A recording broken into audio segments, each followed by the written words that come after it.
C'était un sommet marathon, mais fructueux au final. Les 27 pays membres de l'Union européenne ont approuvé un plan de relance économique post-coronavirus.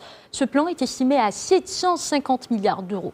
Les détails de l'accord en compagnie de Sahel Sissoko. Pour le couple franco-allemand, c'est une victoire à l'arraché. Emmanuel Macron et Angela Merkel ont dû s'employer pour convaincre les pays dits frugueux. Un compromis a finalement été conclu à l'issue d'un sommet marathon à Bruxelles pour relancer les économies des 27 pays membres de l'Union européenne en ces temps de crise.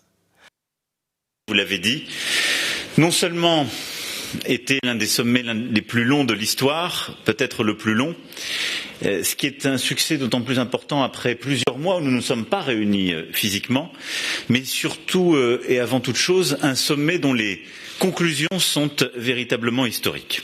Cet accord est un signal de capacité d'agir en Europe. Après 4 jours et 4 nuits de sommet, plus de 90 heures de débat, les 27 ont donc signé ce qui se présente comme l'acte de naissance d'une nouvelle Europe. L'accord porte sur un plan de relance de 750 milliards d'euros, financé pour la première fois par un endettement commun.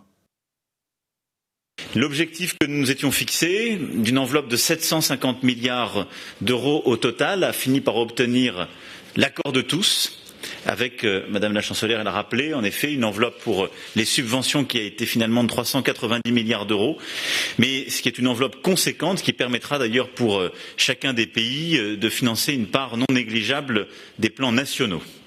Le Parlement européen doit se prononcer en décembre sur le budget à long terme lié au plan de relance.